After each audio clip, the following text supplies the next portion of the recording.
Hey everyone, welcome to the Super Review Show's Career Retrospectives with yours truly, and I am joined by my good man Kyle Q, as always. Always good to be here. Always glad to have you here. So tonight we have we started a little later than we wanted to tonight, but that's okay. We have, as Kyle's background can clearly suggest, and for those who are listening, you won't be able to see it, but we're going to be talking about Van Halen and breaking down their entire discography and albums from the very beginning to the very end.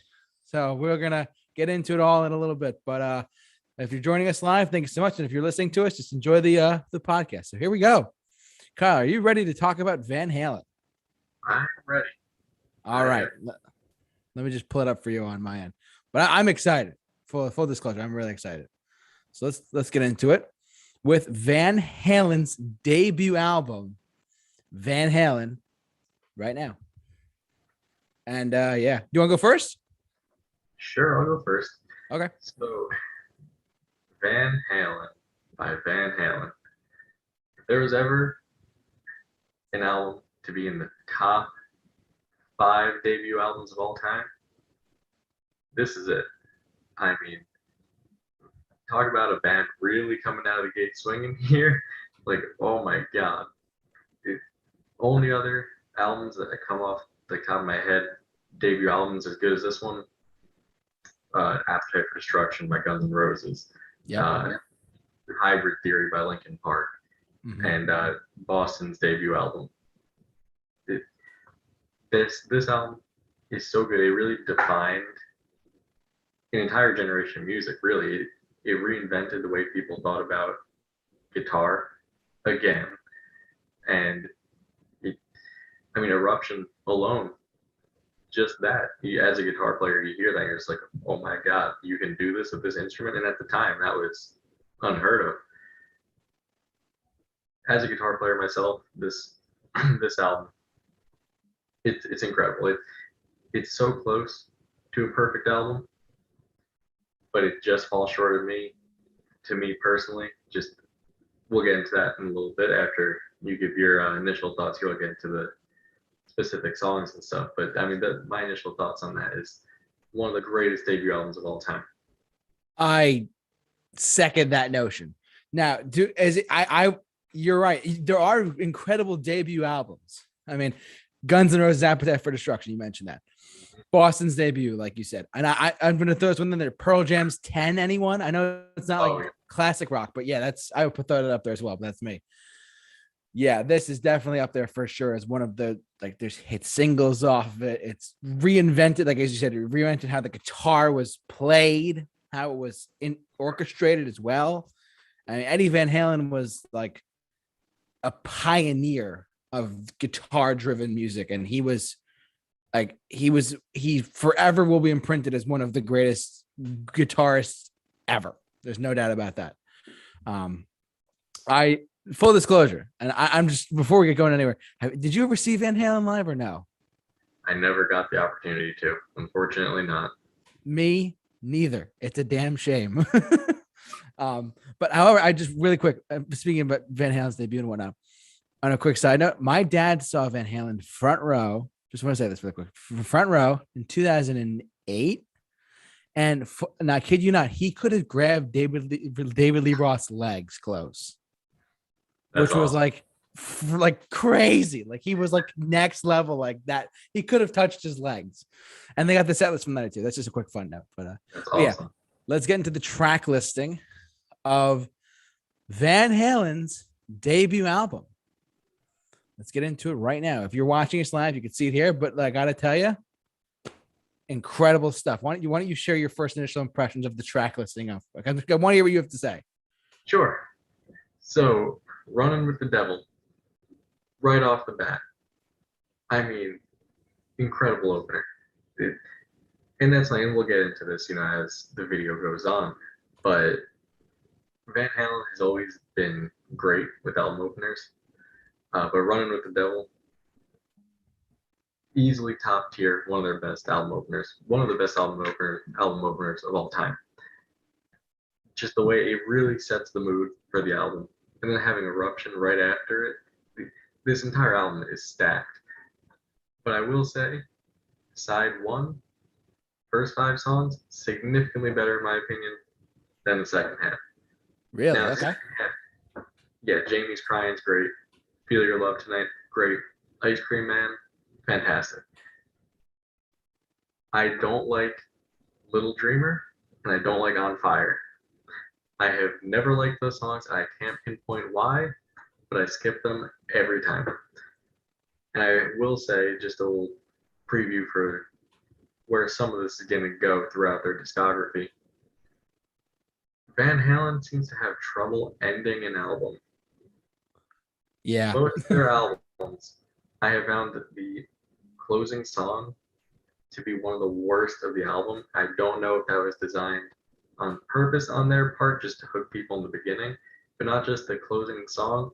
I've found a lot of the times with their albums, and I never really noticed it before. But when preparing for this, I listened to all the albums front to back throughout the past week or two, and man, most of their albums are stacked at the front and then kind of fall apart a little bit at the end there. And as much as I love this album, those 2 songs are the only thing preventing it from being a perfect album for me. Wow. Big words. Big words. That's wow. So that's your impressions Yes. of the track listing and then what you think of it. Let me just share my little 2 cents, if you will, of Van Halen's debut album. I second that completely with Running with the Devil. I was listening to it. I was running back home to do this podcast and I was listening to Running with the Devil. I'm like, God damn, that's like the perfect introduction, not only to the album, but to the artist. Yes. Like incredible from the moment you hear it. And I have an LP pressing, like from the moment you hear it, like just clicking, you're in, you're hooked on this song. You're hooked on this band. You are set. Eruption, one of the greatest guitar like instrumental pieces of music I think I might have ever heard. I mean, if even growing up, decades after this album came out, we're both much younger than, from when this album came out. But even as growing up with rock music already being established and guitar-driven music being established, Eruption, it still blows your mind the first time you hear it. And no matter how many times you hear it, it doesn't lose its magic. Every single time it's there. Yeah, it's an incredible, just like 1 minute and like literally 1 minute and 42 seconds that changes your life. It's insane. Obviously, I just want to talk about the covers for a sec. Ice Cream Man is a cover, and really, yeah, but it's I gotta say they did a great job with it, and You Really Got Me. A lot of people, I feel like a lot of people forget that that's a cover. Yes, because they did it so well that it's when you hear it on the radio most of the time it's the Van Halen version. Yeah, no, because I have an LP pressing of the Kinks original like debut album with that song on it, and I'm like, oh my god, the two don't sound anything alike, and yet Van Halen. By the way, do you know they nailed that in 2 takes? Did they? I did not know that. Yeah, they covered "You Really Got Me" by the Kinks. It took in 2 takes. That recording you hear is one of 2 takes. Now, I also want to point out we're talking about things that often get overlooked. Not just this album, but in general. Michael Anthony's backing vocals were such a big part of the Van Halen sound. Because all like the harmonies, the high harmonies back there, those are Michael Anthony, and that oftentimes gets like pushed under the rug, I feel. Yeah, but that's one thing that made their sound. Those like high harmonies throughout the songs, and it's just a fun album, man. It's so fun. I agree. Like, and you were talking about Run with the Devil, Eruption. You Really Got Me. Ain't Talking About Love Anyone. Oh my god, the moment you hear it, it just sounds so sinister. Yes. It's brilliant. Oh my god. Yep. Oh my god. What a fun run of just 4 songs in a row. Like it's such a good run of songs that it really blows your mind. It's such a fun time. You can't not smile while listening to this album. I completely agree with that. And I will say, as far as like you mentioned about the second half of the second half of their debut album, I love Jamie's Crying. Atomic Punk, the way that they like made that song in general, like Eddie like scratching or not scratching. I forget what the term was. He was playing on the guitar and just like moving his hand up and down with like a foot pedal or whatever to create that sound. Incredible. Oh yeah, that Atomic Punk is so good. Yeah. It's like, and like, one of my favorites off the album personally is "Feel Your Love Tonight." I love that track. It's like the ultimate like backyard banger party, in my opinion, like vibe thing. It's just it hits you right. You like I could every time I hear the song, I think someone's drinking a beer in the background, being like, "Oh my god, feel your love tonight, Van Halen's on time to chug another gallon." You know, like it's one of those things. Little Dreamer I do like quite a bit personally. Ice Cream Man and On Fire. On Fire is probably my least favorite song, but it's still good. You know what I mean? Yeah, no, there's no song on this album that's bad. Like, Yeah. and when I say that side two is not as good, I'm saying that in a way that every song on this album is great. It's still great. Like, if you played me just those 6 songs, I'd have no complaints. You know, like, yeah, Little Dreamer and On Fire, I skipped them. On Fire, that one's a little questionable to me, but they're still good songs, and they're still fun to listen to. So in terms of nothing about anything in this album is bad. It's a classic, fantastic album. But the question is, Kyle, where does this rank for you amongst your Van Halen albums? With all of that praise given, I'm going to go on a controversial limb here and say 3. Really? Number it's 3. Your number 3. Oh my God. Wow. This is going to be interesting. Well, yeah, for me personally, you're going to think you think that was controversial. Mine might be even more controversial, truthfully. I'm coming out swinging right off the bat. I'm going to say because when I think of Van Halen, I think of like, I think of guitar, I think of like heavy driven, like rock and roll and whatnot. But at the same time, this is the one that set like the bar for me personally. And I put it at my number 1 already. You're gonna think I'm crazy for that. Like I put this as my number 1, but that's me. I think a lot of people would agree with you on that, though. Like it's a lot of people say, like, what's the best Van Halen album? And some people are like, oh, like it's like some people say Dive Her Down. I'm like, look, we'll get to that later on. But like, look, you want to talk about like stood the test of time rock and roll? You want to talk about like hardcore driven rock and roll? This is my number 1. Spoilers ahead. With my ranking given, I will say that if someone that had never heard Van Halen came up to me and said, I want to get into this band, give me an album that represents them to listen to. This is the album you give them. You don't give them anything other than this. Now, there is maybe one other I would give them and say, listen to this one directly after. Like, there's definitely an order I would give them, but this has to be number 1. Of course. Get someone into Van Halen and not show them this first, because this sets the scene for the entirety of their career. Absolutely. So those are our picks. Kaz at number 3. I'm at number 1 for Van Halen's debut album. Let's talk about Van Halen 2 in and mind you, let's not forget, this was 1978. Yes. This album like practically set the 80s in a sense. Like the sound of guitars. When you hear this album, you do think, like in your head immediately, you think, oh, 80s. It's not the case. This is late 70s. This really set the stage for what a lot of the 80s would become musically. Yeah. And I mean, Ted Templeman producing was fantastic too. But let's get into Van Halen 2 from the next year, 1979. Mm-hmm. What are your initial impressions of Van Halen 2? Right off the bat, not as good. Okay. It's still a good album. I will say that. There's a lot of filler. There's a lot more filler in this album. I agree. It's not as fun. They definitely mixed it up a bit. There's a little bit more like blues influence throughout it, which is not a bad thing.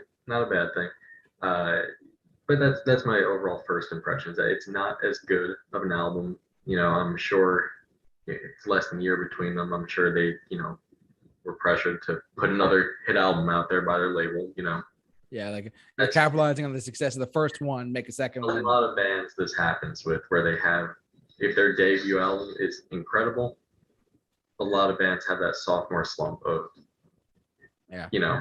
the second one being rushed and it's not as good. So that's my initial thoughts. Is that essentially it's definitely a continuation, but they tried some other things. I just don't think it hit the mark nearly as well as the first one. All right. I mean, you're gonna my rant, and we'll get to my ranking a little bit. My initial impressions of Van Halen 2, personally, I mean, coming off the fire and the success of Van Halen 1, you're thinking, all right, what's next? What's coming up next? And I gotta say, there is, I agree with you, there is filler in this album. There's a couple of songs like, all right, I could do that, I could do that, this, I could do that.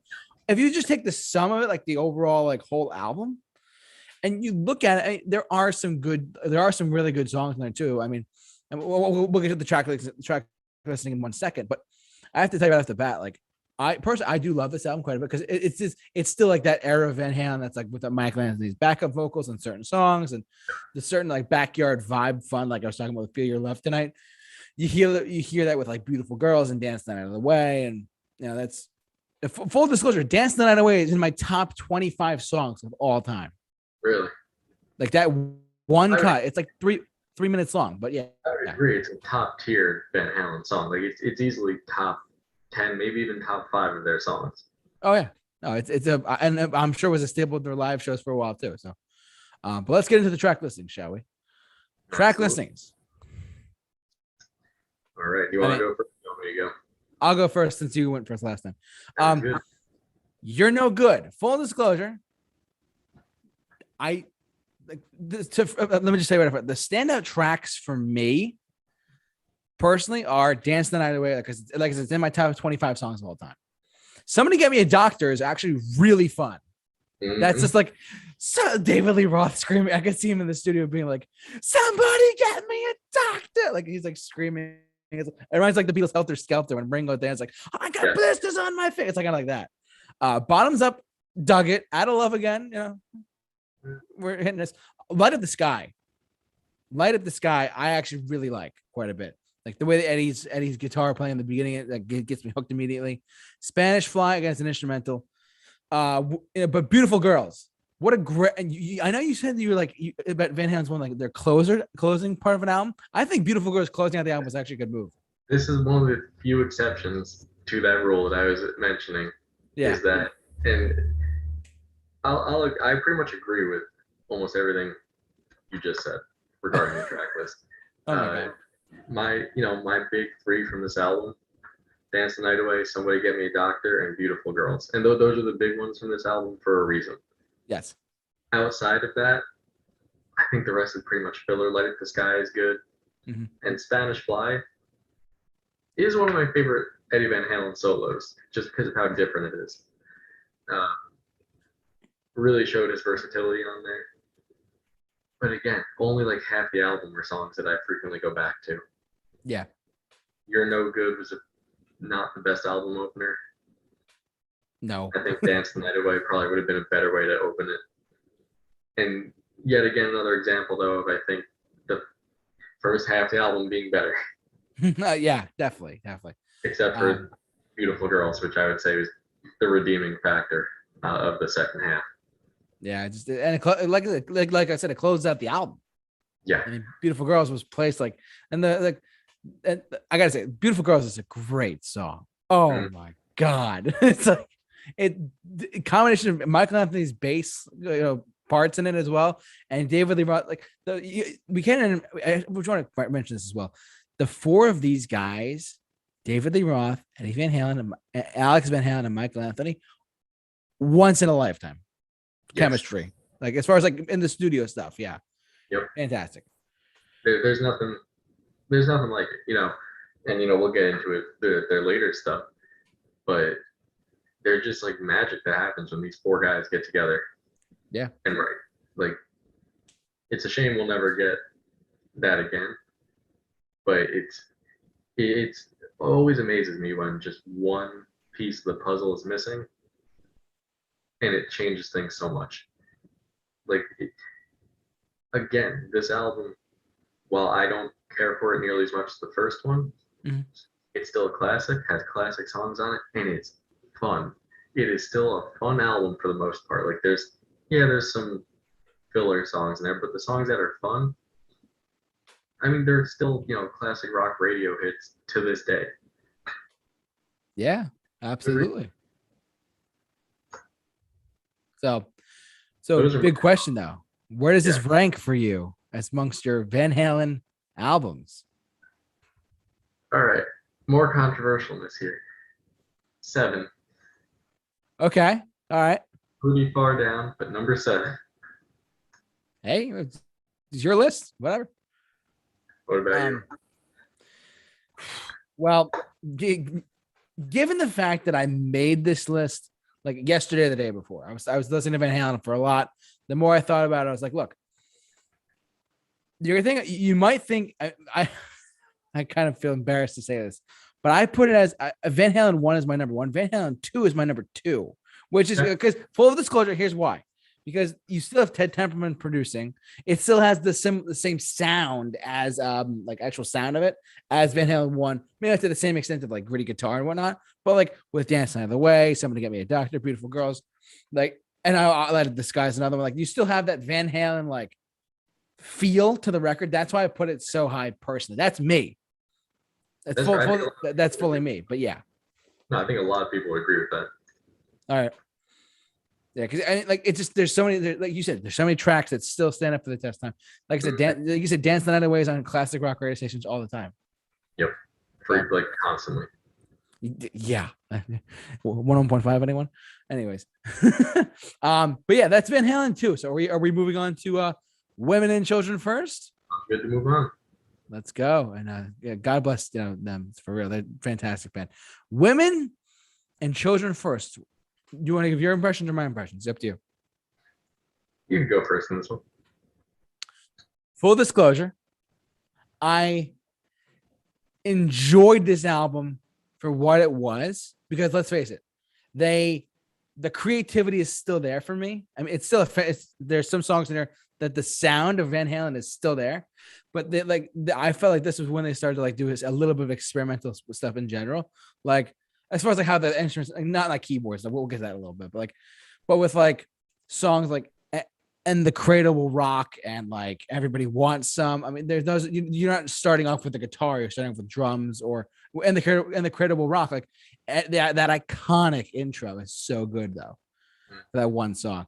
I mean, I think it's brilliant. Personally, I think it still stands up the test of time. It still stands the test of time. Truthfully, if you listen to it, go listen to it. It's fantastic. But as far as like where I rank it, I'll get to it in a little while. But like I really enjoy listening to this again, all the way through. So what's your initial impressions of Women and Children first? Initial impressions are, I actually thought this was a step up from Van Halen 2. All right.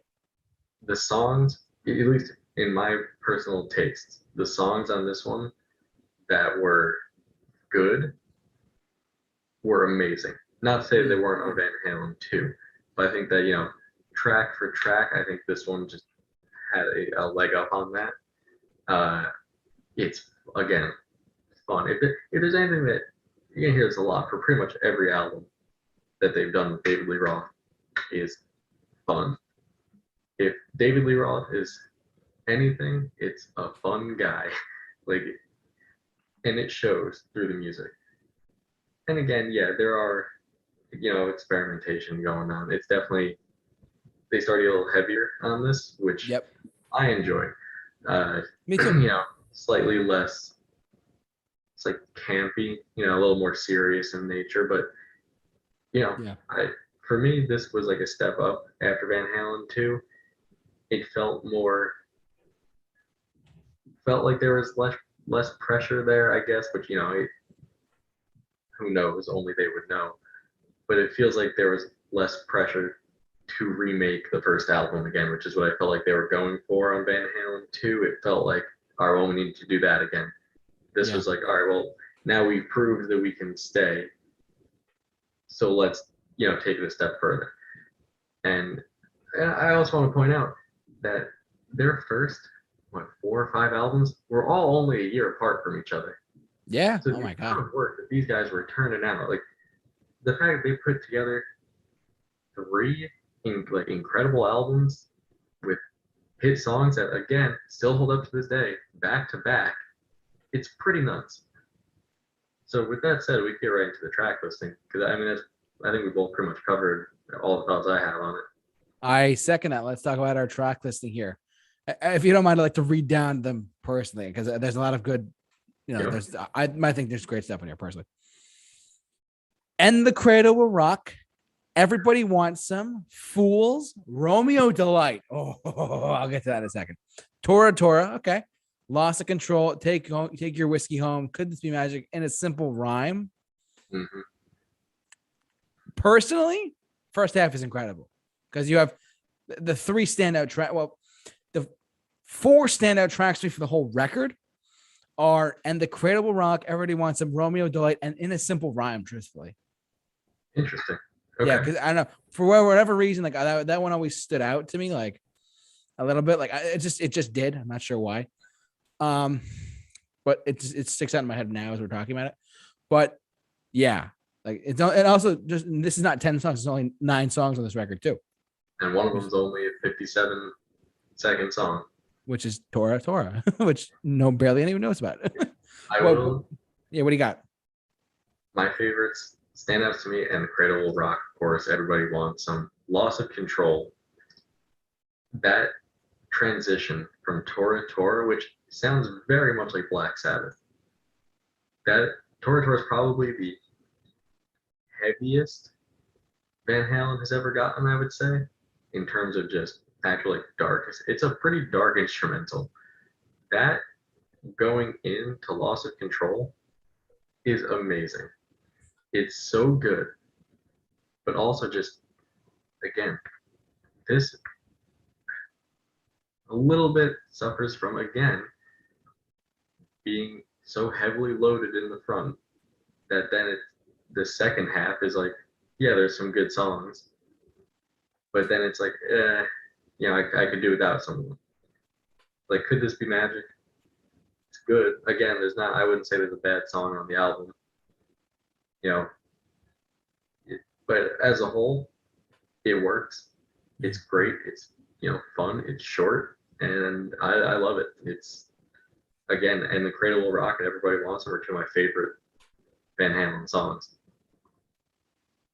Yeah, I mean, you've definitely nailed a lot of different points than me, which is good too. I mean, just want to talk about Romeo Delight for a sec. Yeah. Which is flat out awesome. Like that one song alone, like if like you were talking about, like if that's just probably like Romeo Delight kind of reminds me a little bit of like a first album outtake almost. Like as far as like the speed of it, the quality of it, that's me. But yeah. I love that track. Oh my God. So. Yeah, it's a great track. Interestingly enough, probably Fools might be my least favorite on the album. Okay. Again, saying the least favorite on this album, it's not bad. It's not a bad thing at all. What I like about this is there's less filler than Van Halen 2. So yeah. Again, I think a step up for me personally. And man, they just knocked it out of the park with this one. I second that notion completely. It's just you like for those who don't know, we listened to the albums prior to doing this broadcast and this podcast, and we were like, me personally, I was like, wow, just listening back to a lot of this stuff, like, oh my God, it still holds up today. It's produced incredibly. Yes, the production on these early albums, specifically these early albums, are it's killer. You can listen to it today, still sounds great. Even if you don't listen to the remaster, they did some remasters of these, I think in like 2011 or so. Yeah. Even if you don't listen to those though, even just the original versions, it holds up so well. Like it sounds like something that could have been recorded today. Like it's very impressive, which is not something I could say for some of their later work, but we'll get into that when we get there. Definitely. But the question is, Kyle, where does this rank for you amongst your Van Halen albums? This ranks at pretty decently highly, I would say. Number 4. All right. we're not too far off, my friend. We're not too far off. I give this album personally on my list a 5. This is my number 5 on my list because, I mean, I'll get into my number 4 when I get there, but because I'll get to when I get there. But it still holds up. It's still a fantastic standard Van Halen album. I think it's brilliant. Yes. But yeah, so that's my number 5. So, but let's go on to again, 1978, 1979, 1980, 1981 was their next album, Fair Warning. Oh my God. Okay. All right. So I'll go first? I'll take this one first if you don't mind. Because So this album, in my opinion, a step down from the last one. Okay. That said, it's not bad. It's a good album. This took what was kind of going for in Women and Children first, that heavier experimentation, and they kind of doubled down on it here. It's a significantly darker album. Now, when I say darker for Van Halen, we're not talking like Black Sabbath dark. We're not talking like, even a fraction of that or a fraction of what a lot of like metal bands do. But it's just the second half of the album, which we'll get into specific songs in a bit.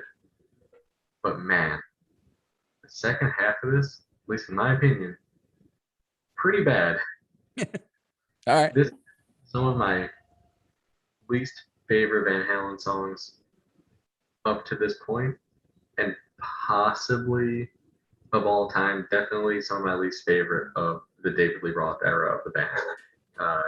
What I would say are probably the worst David Lee Roth songs are on this album. All right. Just out of curiosity, I mean, before we go into the track listing, would you say that it's because would you say that this was the beginning of the decline of like how because the first 3 albums we talk about, Van Halen 1, Van Halen 2, Women and Children, would you say that their I guess creative efforts were starting to get exhausted? I wouldn't say so much the creative efforts. I would say, if anything, maybe burnout from being, again, this is a year later. This is now 4 albums in 4 years. Most bands I know that was more common back, 70s, 80s. It was more common to do stuff like that. And back then, a lot of it was, here's an album where there's like 3 or 4 hit songs and then the rest is going to be filler. Like, that's just how the industry worked back then. Yeah. Now, that said, I think that, I don't know exactly when the rift started between band members and all that. David Lee Roth, Eddie Van Halen.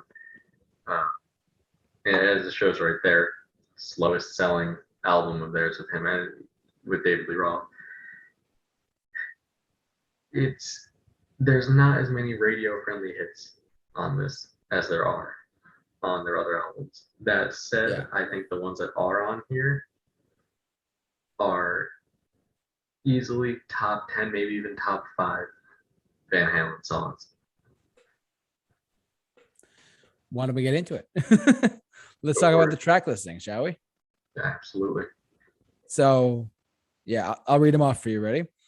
Mean Street, full disclosure. Right off that, I love that track. Dirty Movies. Sinner's Swing, hear about it later. Okay. Unchained, come on. Push Comes to Shove. So This Is Love, I actually really like quite a bit. Saturday Afternoon in the Park is an instrumental. I dig it. I like it. It's another instrumental for Van Halen. But definitely a filler for that matter. And One Foot Out the Door. I got to share my initial impressions right off the bat. There are, out of like the 9 songs on this album, personally, the 4 that stand out to me are Mean Street. I love that track. I listen to it. That's one of my Van Halen go-tos all the time. I love that song. So Dirty Movies. It's fun to me. Unchained and So This Is Love. brilliant. The rest of the album, like on both sides, it's like, okay, you know. I mean, what do you think about this? So I'm kind of on the same boat here. Okay. Street, absolutely love it. So good. Dirty Movies, it's good. To me, it's a filler. Like I'll listen to, I won't skip it, but it's not one of my favorites. I really like Sinner's Swing. Okay. I really like that one. Hear About It Later, I really like. And Unchained. Unchained might be, I don't want to say it's number one, but it's probably top three Van Halen songs for me. It's very good. Push Comes to Shove is one of the worst Van Halen songs. I don't know what was going on with this. I don't like that at all. So This Is Love is a great song. Yeah. Sunday Afternoon in the Park, again, just instrumental, take it or leave it. And I'm not a fan of One Foot Out the Door. Again, another example of them ending an album on a bad note, which, Yeah.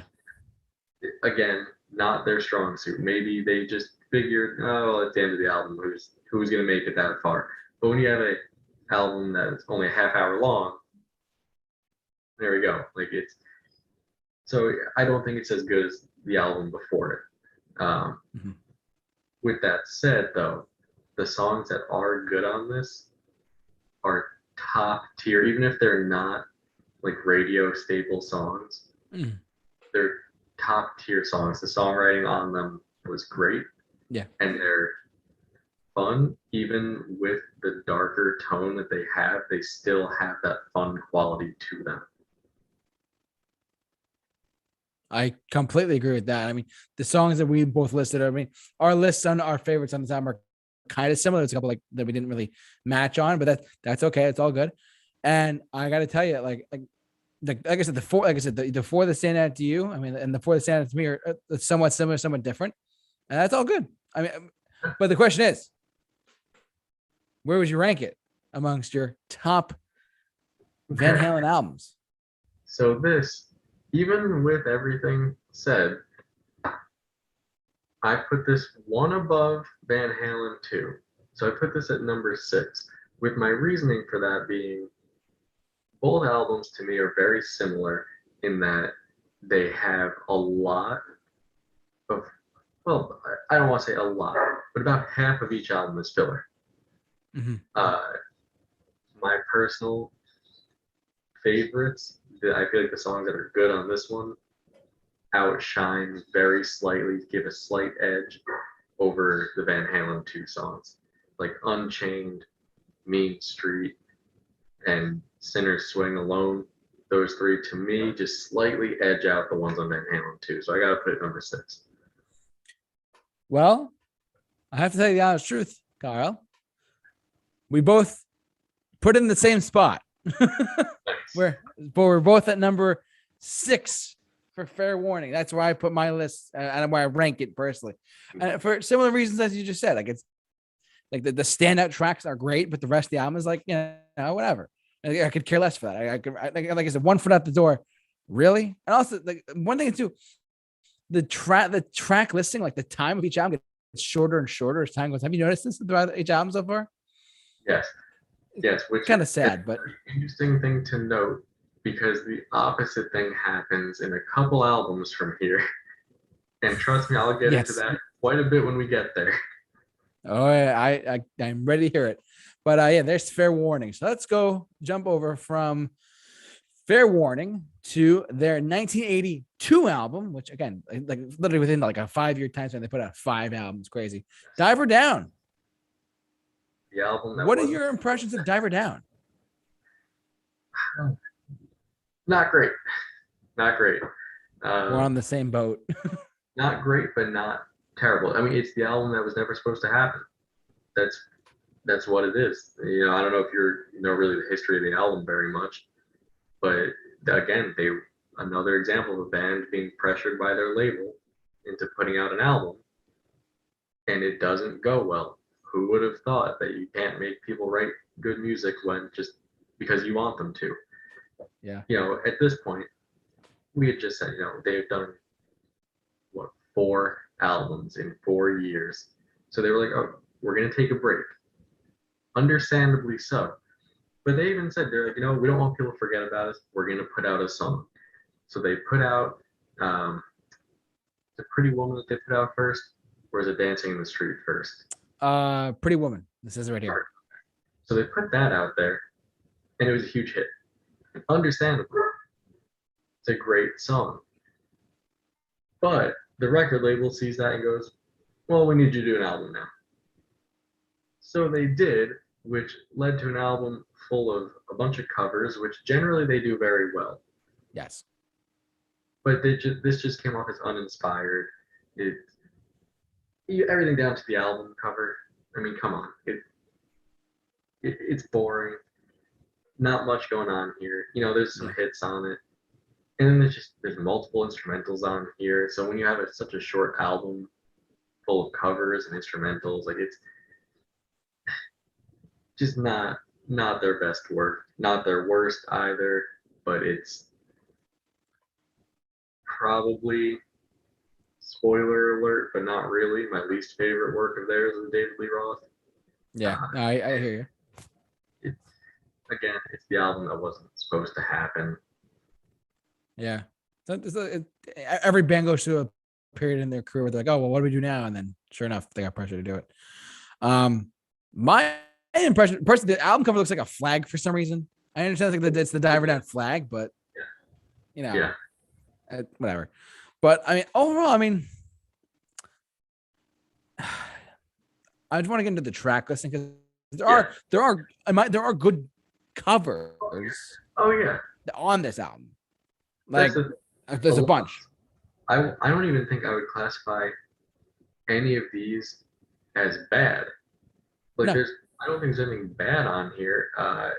There's maybe some things like forgettable, and the ones that are forgettable are their own songs actually. Like Hang 'Em High and Secrets, like they're forgettable songs. But I mean, the covers, they're all great. Yeah. All of them. It's just, uninspired. I can't put an album full of covers as like number one unless they're all great, like all like earth-shattering covers. Like, don't get me wrong, Pretty Woman and Dancing in the Street are, much better, at least in my opinion, than the originals. I actually agree with that. I mean, as far as like the track listing itself goes, for those who are listening to us, the track listing goes, Where Have All the Good Times Gone by the Kinks, Hang 'Em High, Cathedral, which is an instrumental, and then it goes into Secrets, and then Intruder, it was another instrumental, which I actually like a lot, into Pretty Woman. Yeah, it flows really well into Pretty Woman. It does, and I think they made him that way, which was good. Dancing in the Street, I think they did a very good job with that, to be honest with you. Little Guitars, the intro was cool. It's like 42 seconds, but it's still cool. Little Guitars was fun. Yeah. Big Bad Bill, like another cover. The Full Bug. Am I saying that right? That's a pretty good song. Yeah. Happy Trails. Pretty good. I mean, personally, it's a lot of covers. I mean, for a lot of people, like some people, are like, oh, the first 6, only the David Lee Roth era. Well, me personally, if you would ask me, like, if I went up to someone and said, hey, if someone came up to me and said, hey, what I'm looking at, I just discovered this band Van Halen. I like, look, what took you so long? But the second thing I would say is, what do you want to hear? Me personally, the first albums I start with are the first 4 David Lee Roth records. I wouldn't tell someone to listen to this unless they wanted to. Yes. I would give them, if anything, just Pretty Woman and Dancing in the Street from here. Yeah. The rest, I do like. Having said that, Cathedral is phenomenal. Yeah. I've always really liked that. Eddie's guitar work on that is, out of this world. But I mean, you give me an Eddie Van Halen guitar solo, and I'm gonna like it. There's generally the problems with any Van Halen song don't come from Eddie's guitar playing. It comes from other factors. Right. But again, the rest of it is just so forgettable. It's unfortunate that it's forgettable because you think, oh, like everybody wants some, and then Unchained, and then they put out this. Like, what's going on? Again, you could tell that they just wanted to put something out super quick because they have a bunch of, less than a minute or slightly over a minute instrumentals, and then like 5 covers. They didn't have to write Yeah. those; they just cover them. And then just a couple original songs. It's just not all there. I don't know. And then Yeah. even the last song, Happy Trails, it's a fun way to end the album. I'll give it that. Yeah, I tend to agree with you on that. I was you mentioned Dancing in the Street, you mentioned Oh Pretty Woman. I gotta say those I like. I personally I can't listen to Oh Pretty Woman without Intruder. Yes. That's me. I that's Yes. me. I love those two put together, like the way that they segue into each other, especially when you like listen like the classic Rewind on XM. That sometimes they put them on there together, kind of like Eruption and You Really Got Me goes well, like just Intruder with Pretty Woman. That's fantastic. I do like where all the good times gone by the Kings. I do like that cover though. It's a good one. It's a very good cover. It's a very good opener for what the album is. It's just a shame that they felt so the need to go so cover heavy on it, and then their original songs really missed the mark. And I just think it really showed what was, tensions and just not wanting to actually make it in the first place. Yeah, well, I mean, to be honest, thank God they waited a little bit to get to 1984 because it's like they waited 2 years to put another album, which was great. I'm glad they waited. They waited to do that. Well, I'll get to the album in a second. But question is, where do you rank this? I put this one right below Van Halen 2 at number 8. Interesting. Okay.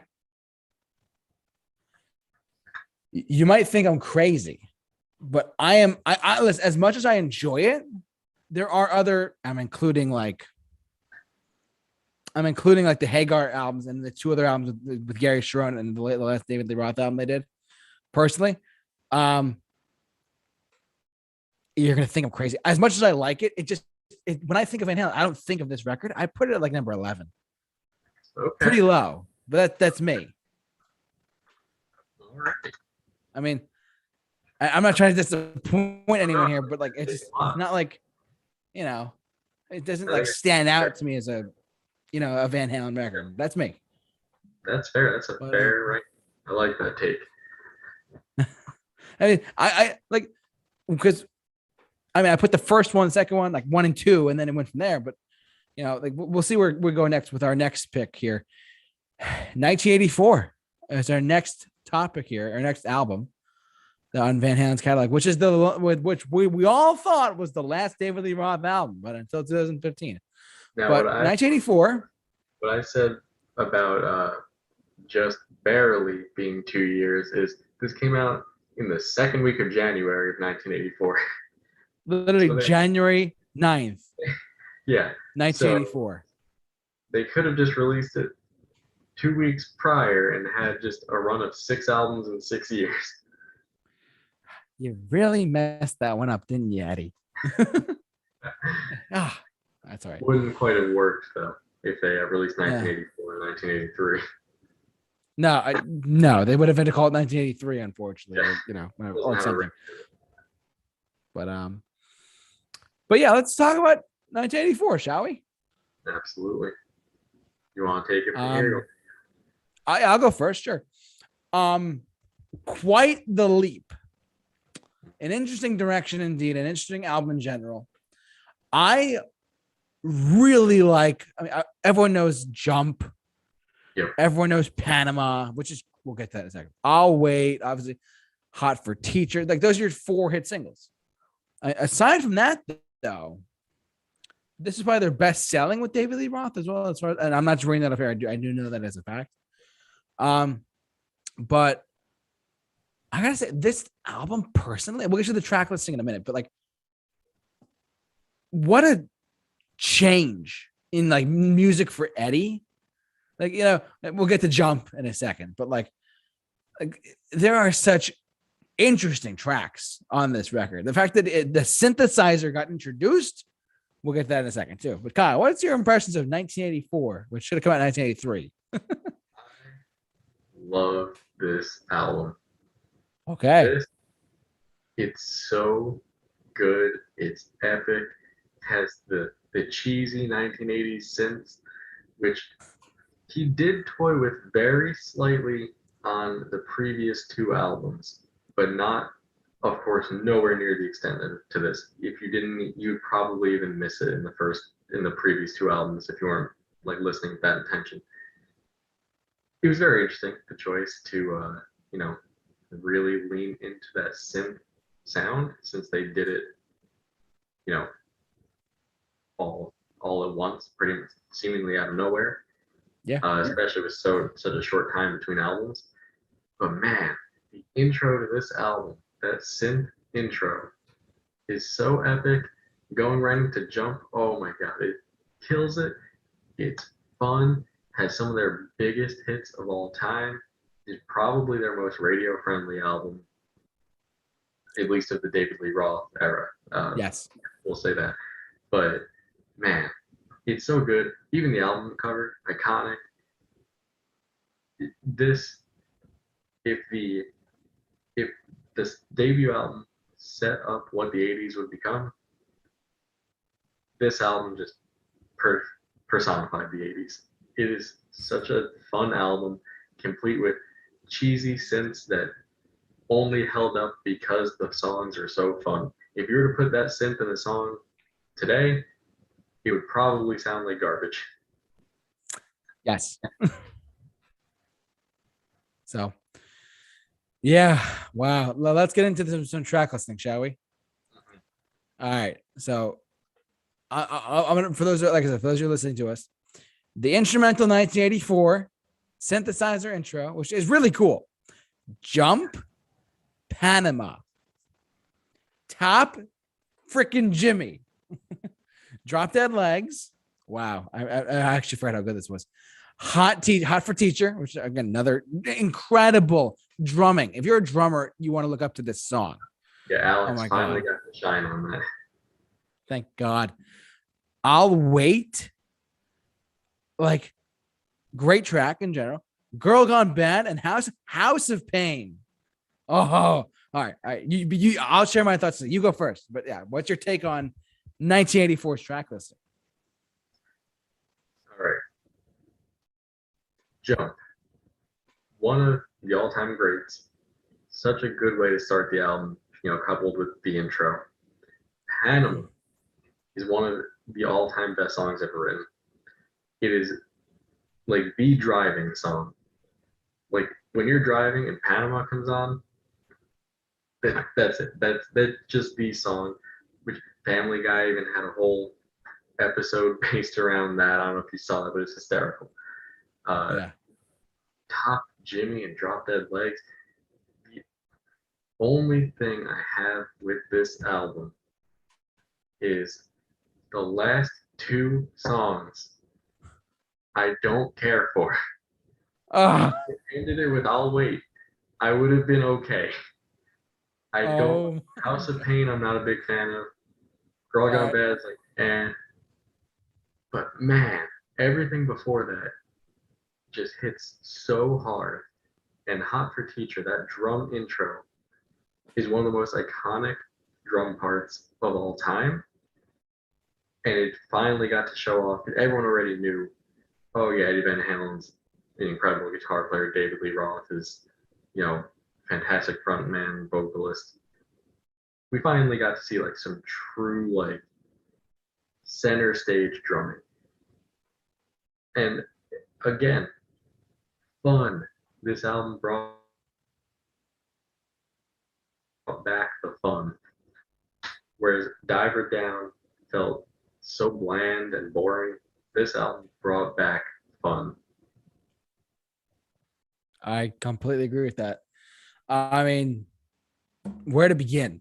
Let's start from the top, actually. Let's go from the beginning. 1984. I feel like, to be honest, everyone plays Jump on the radio because it was the number one hit single. Yeah.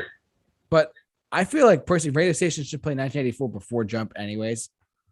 Like, they just should. I think it's just that people have short attention spans, unfortunately.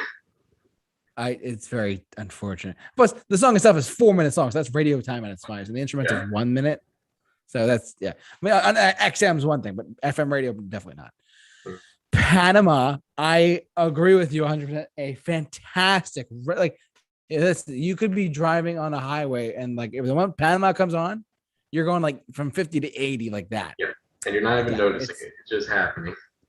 it's just the way that the guitar starts, the way he played it, brilliant. Top Jimmy and Drop Dead Legs, probably maybe the most underrated songs on the album. Maybe.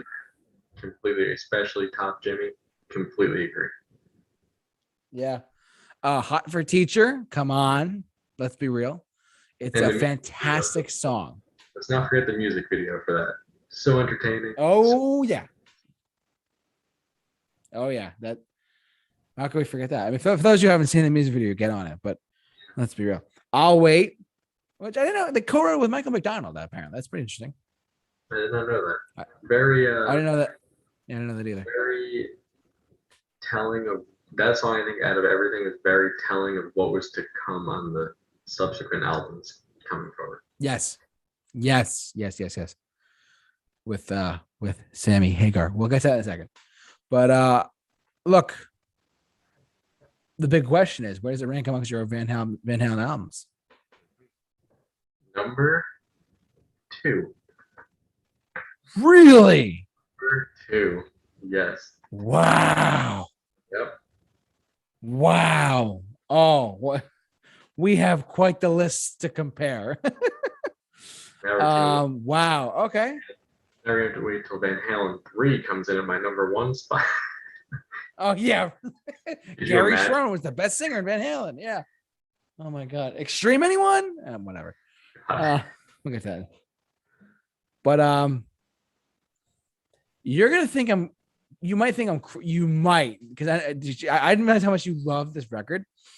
To be honest, I love it too, but I put it lower than you might think I did. It's because like I said, Van Halen 1 is my number 1, Van Halen 2 is my number 2.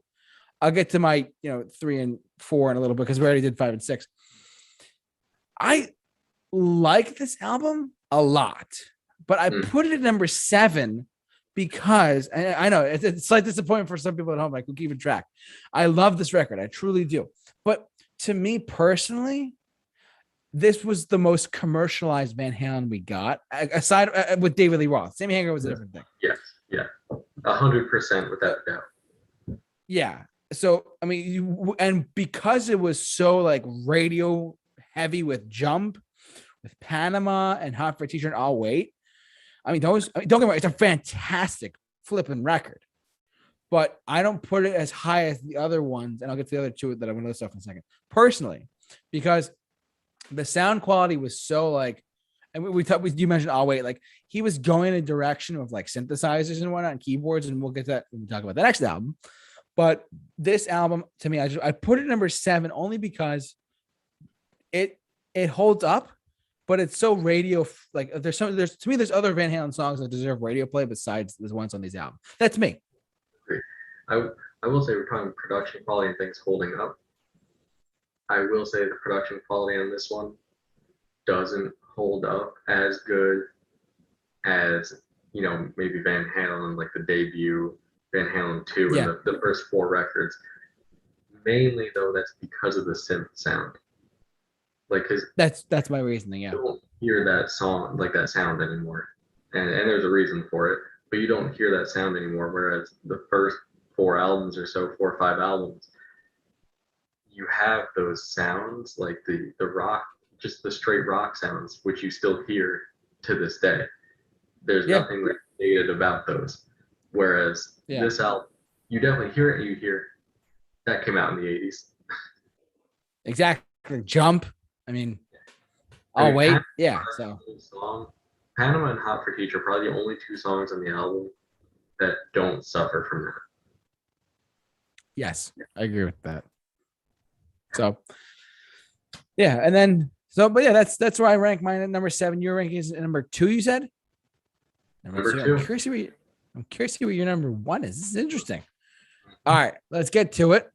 Now, obviously, we're all aware. I mean, you and I we're not alive then, but we're both aware that the 1985 David Lee Roth was fired or something like that. Correct? I believe he was fired. I don't know the full story off the top of my head. I used to back in the day. Full disclosure, I used to be a much bigger Van Halen fan in high school.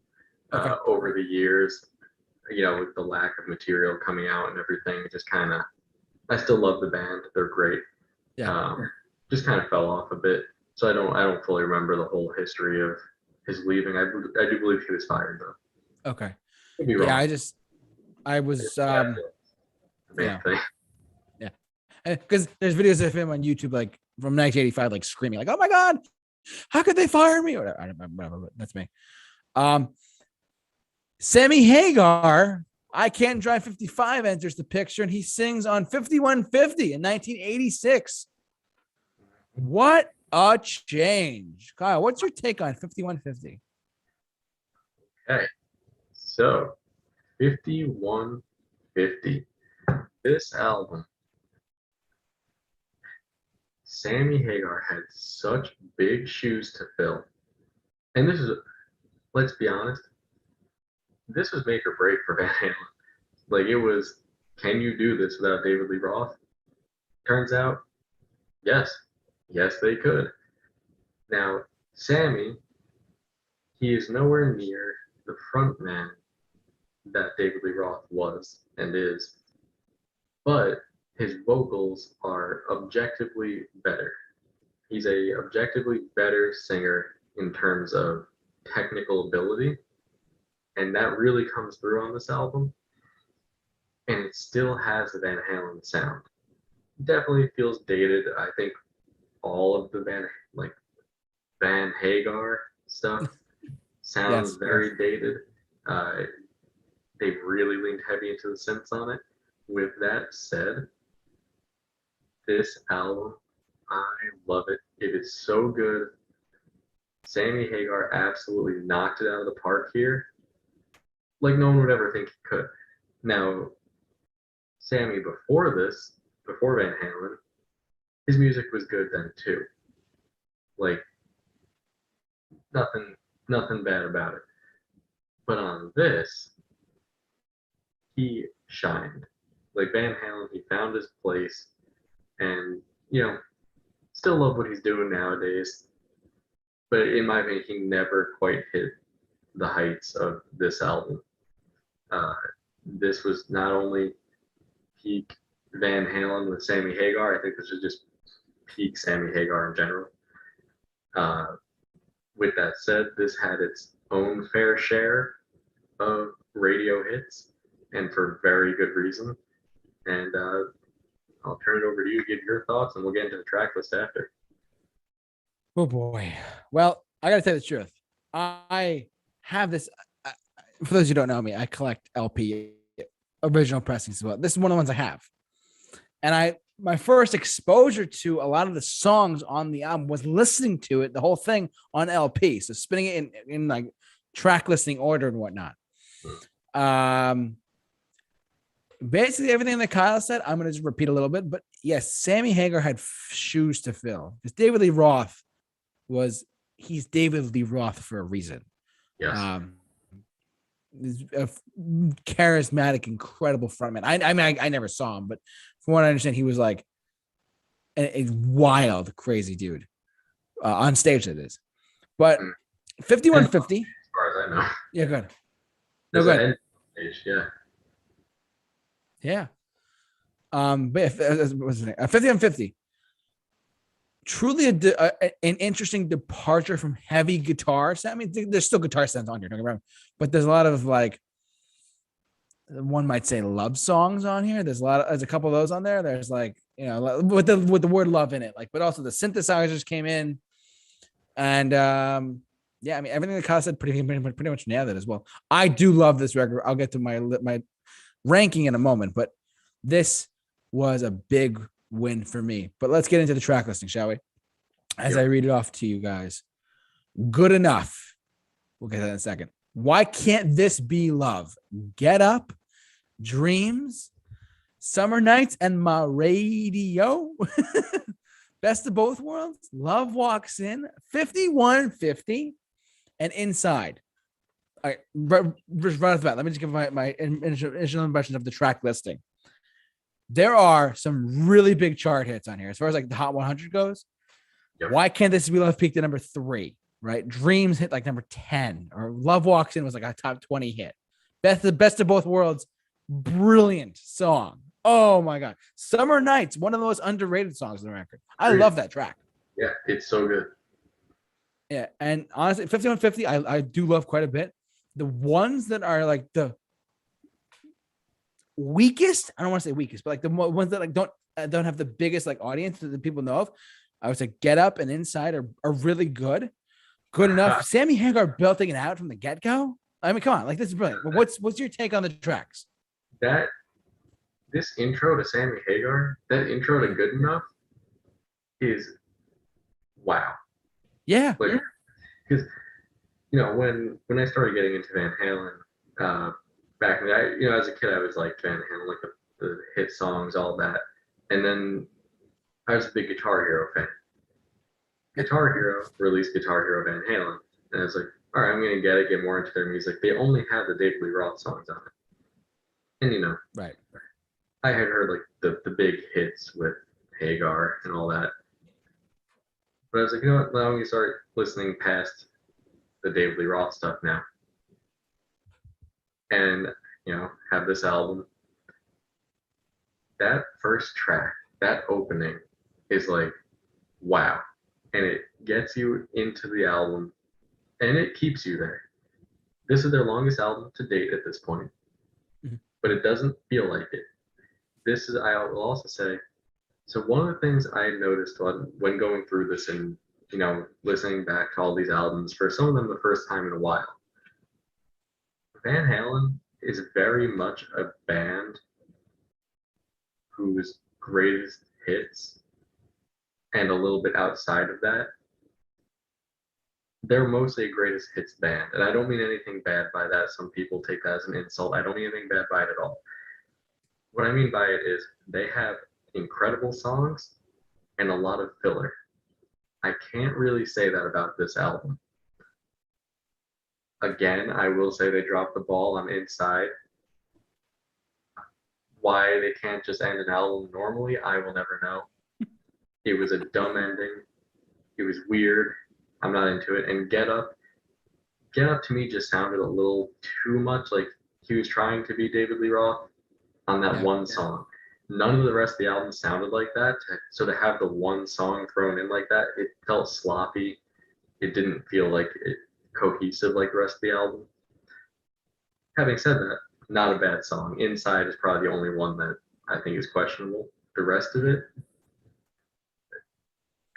incredible. Blew me away the first time I heard this album, and still blows me away to this day when I go back and listen to it. I mean, just Best of Both Worlds. Such a rocking, fun song, and it's one of the, and we'll get into this more, but it's one of the few fun songs with Sammy Hagar, because the one downfall of this album, in my opinion, other than previously mentioned Inside, is what the success of this album did to them moving forward, because they saw with this that, wow, these ballads are charting really high. Yep. So they leaned way too heavily into that in the future, and they dropped a lot of the fun things that made them Van Halen, and kind of turned into the Van Hagar era. But this album doesn't feel like that to me. This album still very much feels like a Van Halen album. So in summary on the track listing here, I will also say this is the most, I think, cohesive front to back listen of any album that they have. I second that notion. If there was anyone said like this would probably be after the debut in 1984, I'd say go and listen to this album. This is, gotta introduce them to Hagar at some point, and this is the one to do it. Probably the only one I would pick to do it. All right, sounds good. But the question is, where do you rank it? All right, number 1. Really? Oh my God. Which, in the lead up to this, I was thinking about it, and I was like, I know it's top 3, maybe even top 2, when I went back and listened to all the albums, I listened to 1984, which I always knew was going to be one of these two. And then I listened to this one right after. And I was like, this one is just a better album to listen to musically. 1984 is more fun, but as a whole album, this one works. It has, a couple fun songs, has the serious songs. The songwriting is like next level on this. Yep. And I think it has to do a lot with they had something to prove again. They had to prove, like, we can do it without Roth. We can do it. We can still do this with the new guy. And man, they were all next level here. And they absolutely killed it. Wow. Big words, big shoes to fill, and it definitely paid off for them. You want to know where I rank this album personally? Where? I think I have a guess, but let me know. Number 3. That's what I was thinking. Yes, it's just so good. Even like, I mean, look, the only reason why it's not my number 1, like you, I mean, I agree. It's top, like, to me, like, I mean, if you combine Hagar and Lee Roth era of Van Halen, this is in the top like 5 discussion no matter what. It has to be. Oh yeah. I will say that the one reason why it's lower though than Van Halen 1 or 2 for me personally is because, as great as it is, some of the songs do sound, they still sound great today, but they do sound very 80s-esque with some drums and whatnot. And whereas that first album to me is like timeless no matter what. Oh yeah, and the production on this, even some of the lyrics production, some of it, it's very cheesy. Like Love Walks In, let's be honest, it's an amazing song. It is so cheesy. Same thing with Dreams. Yeah. Super cheesy, but manages to be good and still hold up to listen to. Not so much the production on it, Right. but in general, so good. Like you said, Summer Nights is probably Van Halen's most underrated song. It does not get talked about nearly enough. It's always been one of my favorites from the album, and it gets left out of the discussion so much. Thank you. It's like, it's so good. It's such a good summer song. It's such a just summer, fun, hang out with your friends song. It's like, it's just grab a beer and listen to Summer Nights by Van Hagar or Van Halen, whatever. But yeah, so that's my number 3. Your number 1. Got guts to say that. Just for some people would kill you for that, but I don't really care. I love it. One, as you can see by the rest of my rankings, having said this, I very, very, very much prefer Van Halen with David Lee Roth. It was just this one album that was a big outlier, and we'll get into that with the next album here from 1988, OU812. OU812, which actually, it's funny. It says OU812, like it's actually like, and on the writing here, for those who don't know, it's literally called OU812, but it's like a hysterical, like, funny play on words, if you will. It's pretty funny. But what's your thoughts on OU812? Just wondering. I don't like it. Okay. I do not like this album. This is where they started doing very long songs. Yeah.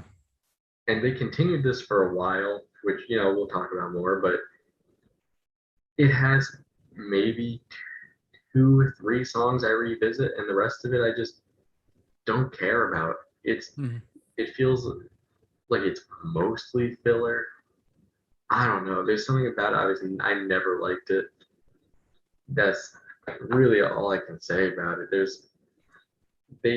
I will give it to them on a lot of the songs. They did strip back a lot of the synths, but they didn't go back to a fun rocking Van Halen. They still were on like their whole ballad kick, and it's weird. One good thing that came out of it is, I don't even like the song, but Cabo Wabo gave us Sammy Hagar's tequila brand, and you know what? It's the only tequila I like. I hate tequila, but he knows how to make a good tequila. So I'll give it to him. Congratulations on that. But this album, I don't like. All right, that's valid. It's all like the beautiful thing about art in general, music in general, films, whatever. It's all subjective.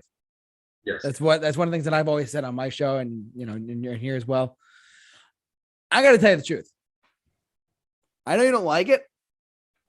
Personally, I agree. There's plenty of filler. We're gonna end the track listing in a second.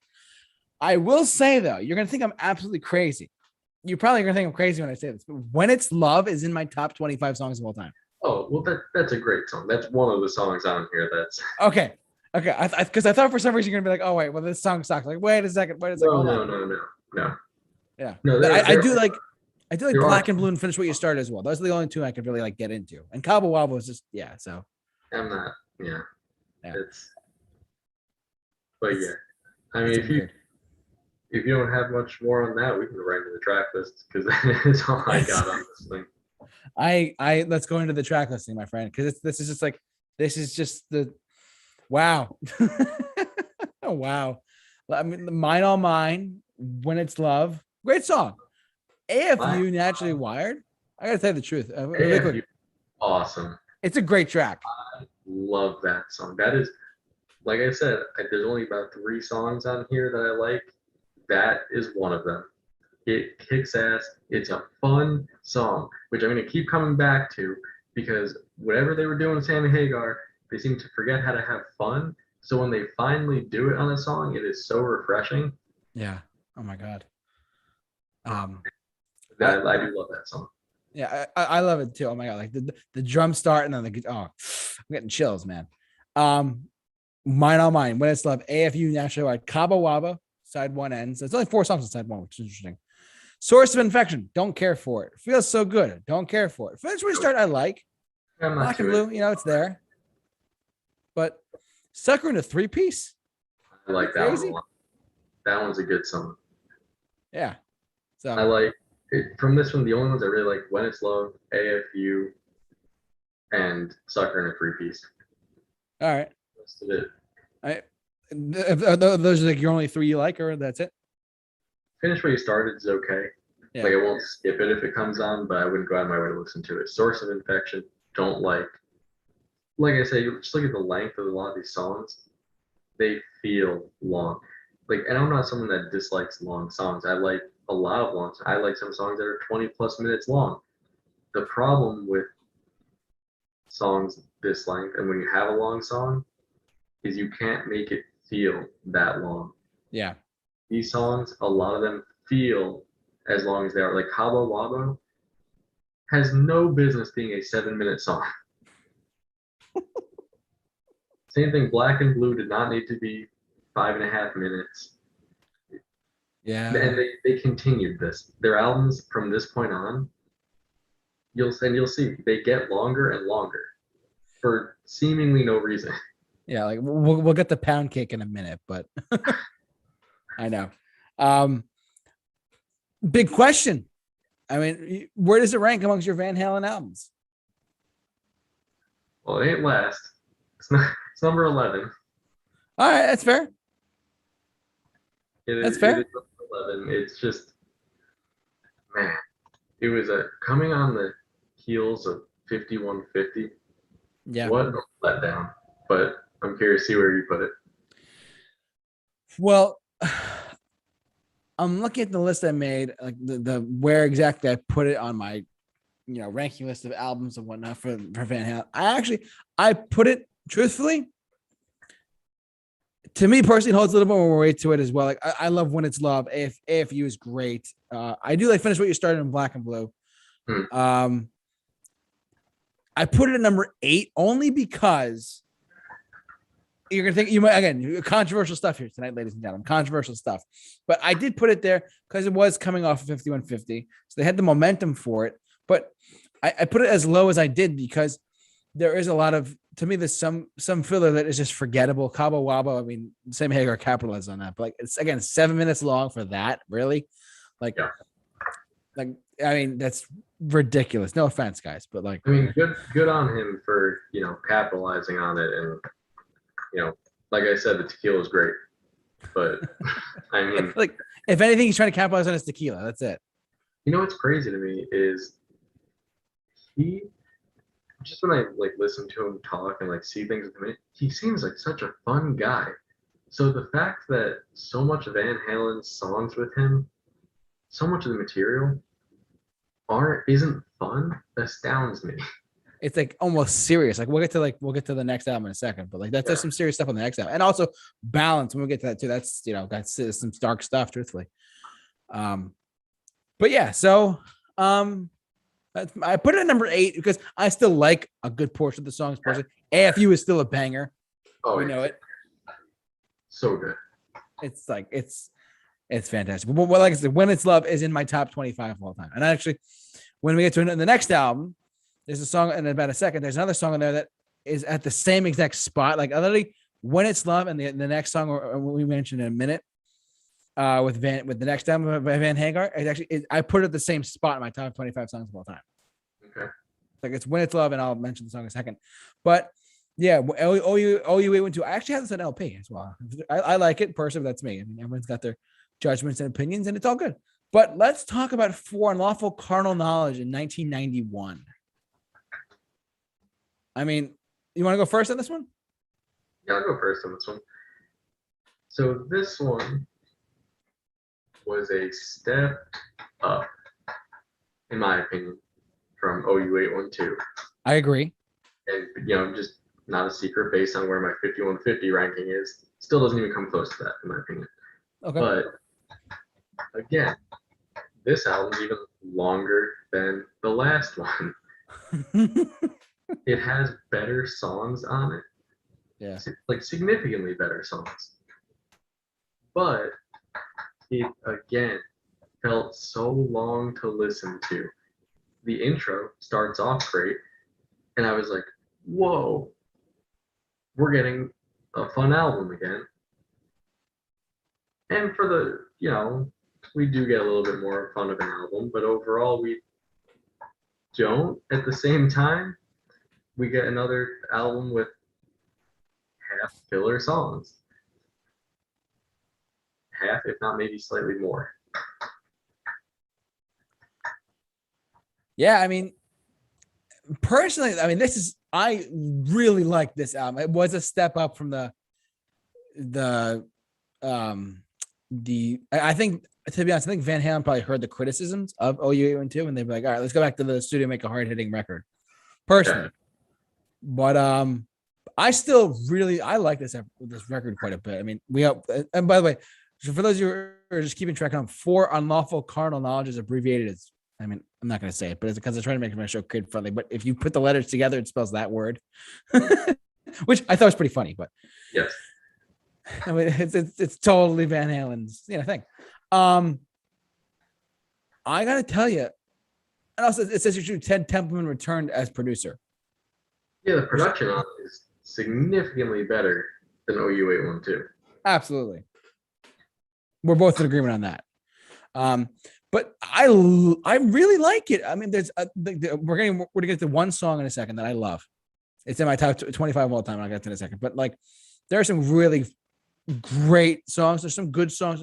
There's some that are kind of forgettable for me personally. But we'll get to them in a second. Let's get to the track listing of this, and I'll list them off for you guys at home or listening. Pound Cake, like, hold on. Pound Cake, Judgment Day, Spanked, Run Around, Pleasure Dome, In and Out, Man on a Mission, The Dream Is Over, Right Now, 316 and Top of the 316 and Top of the World. Can I go first? Yeah, absolutely. Cool. First things first.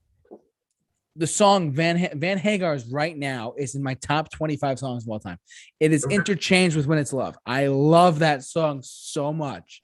There is so much emotion, so much depth, a little bit darker in a sense for some aspects of Van Halen.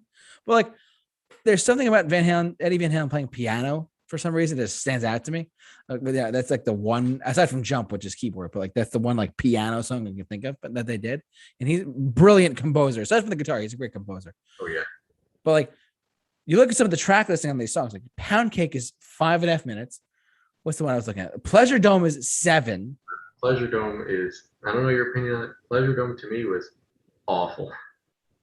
Yeah, we're on the same page. Listening to Pleasure Dome. we're on the same page. I mean, it's like why would you make it something that 7 minutes that I don't know. The Dream Is Over. I gotta tell you, it's a little bit. I like it a lot. I mean, I think it's a good one. I like it. Right now, I say this in my top 25 of all time songs in general. Top of the World is just fun to me. It's fun. And the way Eddie's guitar intro just like starts, and I think it's great. All around as a record, I do like it. I mean, like I said, right now it's in my top 25. I said that like 3 times already. Pound Cake, I think, is really great. Eddie's playing a damn drill on Pound Cake. Yeah. And it sounds awesome. I mean, the track list overall, it's not bad. Yeah. It's pretty good. Has some really good, like Top of the World. Oh, yeah. I would put that in the top tier Van Halen songs. Pound Cake is good. Right now, I'm not as big a fan of it as you are. It's good. I like it. This album is definitely a pretty good comeback for me. I agree. In terms of the band. And it's definitely more fun than OU812 was. And I do agree. I think that they probably did take some of the criticism from that album into consideration here. I mean, it would be hard not to. I personally didn't really like that one. But man, some things, I don't know what was going on in their minds. Why they thought Pleasure Dome had to be 7 minutes long, or why In and Out needed to be 6 minutes long.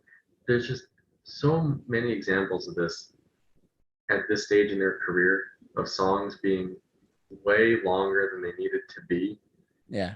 And again, long songs aren't bad if they don't feel long, because a good song won't feel that long. I mean, take Jesus of Suburbia, Homecoming, whatever by Green Day. It doesn't feel like you're listening to the same song for 9 minutes. Right.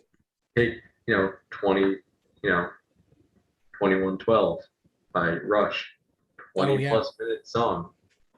You listen to it, you don't feel like you're listening to the same song for 20 plus minutes. Yeah. And you can make the argument, it's because all the songs that I listed have multiple parts to them. But at the end of the day, I don't need full multiple part songs. But at the end of the day, if you're gonna make a long song, do something more interesting with it. And I think that a lot of the songs that they were doing like that didn't have that aspect. Yeah, I mean, you said something that's pretty key. Like the true nature of a good song is no matter how long it is. Like you said, 2112 by Rush. That's brilliant. I mean, you said Jesus Suburbia. I would echo like Freebird.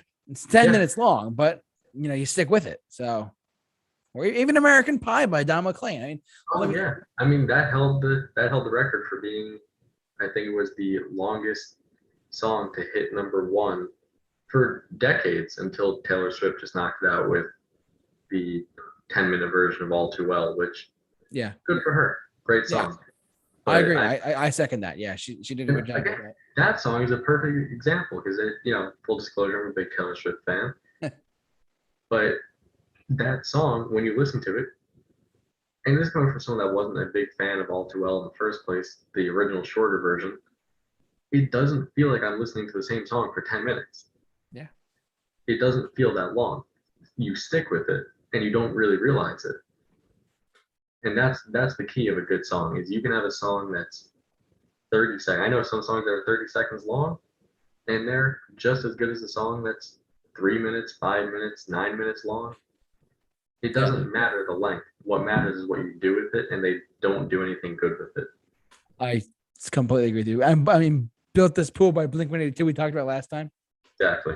I mean, that's like, what, 15 seconds, and it's brilliant. Yeah, it's like a 15-second song, but it's funny, and it works. It's, and it's catchy. Exactly. Now, I want to see you naked, dude. It's funny. Well, where would you rank For Unlawful Carnal Knowledge? So I would put this one step above OU812. So I put it at number 10. Okay. Personally, and like I said, I made my list yesterday, or the day before when I was listening to all these albums. You might think I'm crazy for saying this. I actually because a couple of factors led into this decision of putting it at number 4. Okay. Because it was the return of Ted Templeman, number 1, and I'm looking at Wikipedia, refresh my memory, and he produced a lot of the first, like, was it first 6 Van Halen albums, whatever. All of them up until 5150. Yeah. Correct. Yeah. His return, I think, added something to the mix.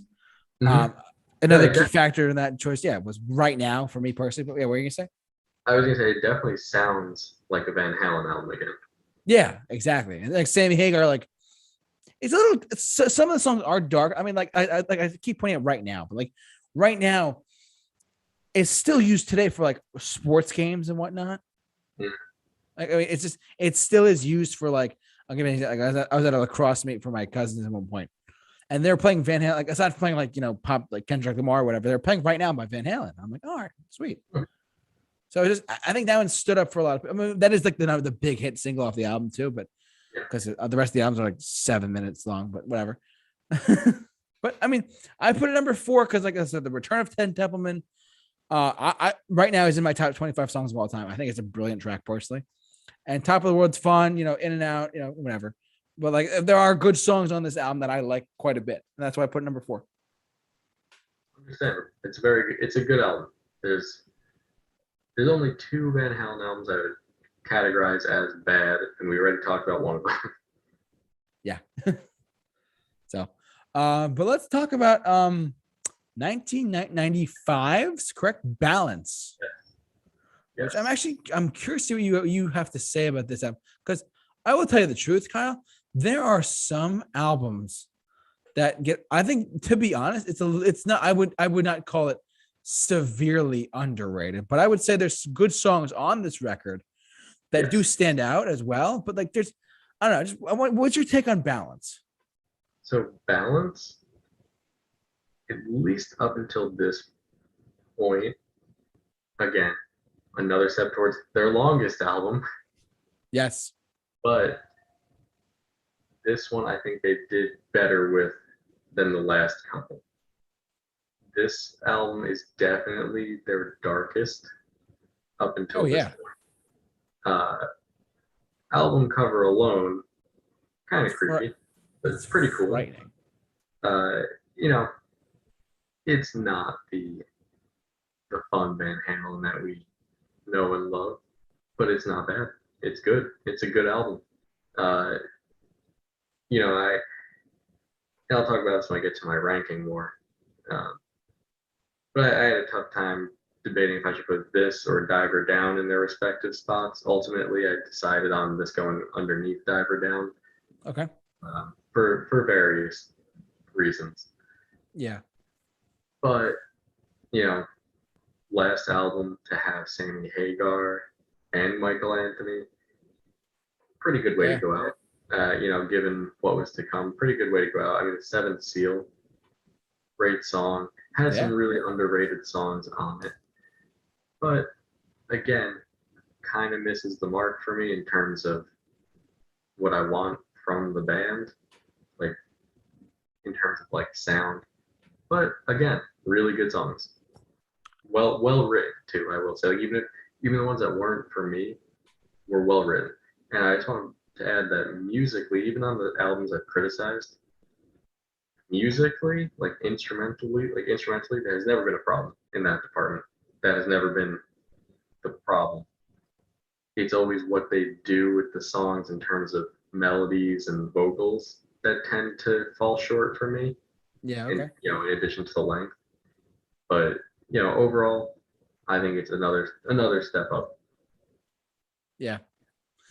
Personally, I mean, because to be honest, I hadn't really heard of a lot of the songs. I'm gonna tell you, listen to the whole thing recently.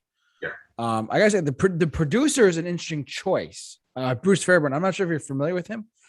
The producer, Bruce Fairbairn, actually produced AC/DC. No, before that, he produced Bon Jovi's "Slippery When Wet" with "Living on a Prayer," "You Give a Bad Name," big commercial success songs, as well as Bon Jovi's "New Jersey," and I believe Aerosmith's "Pump," as well as AC/DC's "The Razor's Edge." All great albums. All great commercially successful albums. Yep. Especially you want to talk about Pump and Bon Jovi, Aerosmith, and specifically when Bon Jovi. I mean, look at that. So crazy. That's me. But 10 Tupman left, which is fine. I mean, he nailed them in the first place, which as a fantastic producer. But I think this was an interesting choice. Seventh Seal, I thought was pretty good. I shouldn't say pretty. It's actually great. I like it a lot. But there's the poppier song. What's that? It's a really good hard rock song. Yeah, like, I completely agree. It doesn't have that pop sensibility that a lot of the Van Halen stuff with Hagar did have.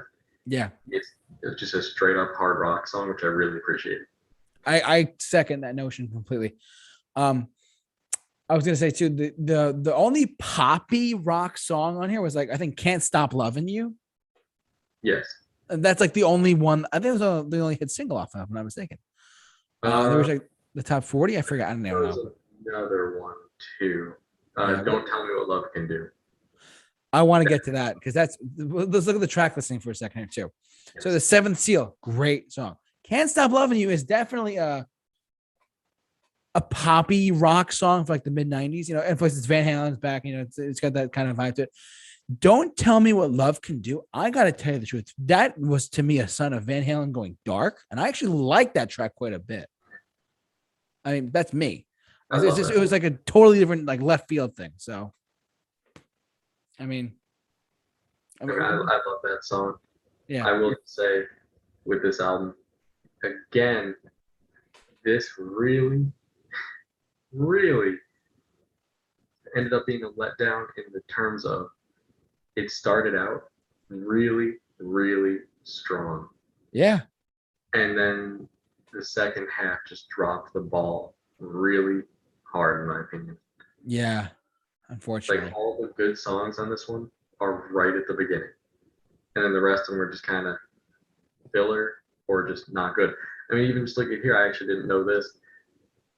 But the one song was cut from the vinyl copies because there wasn't enough time for it. If that's not the sign of your album is unnecessarily long, I don't know what is.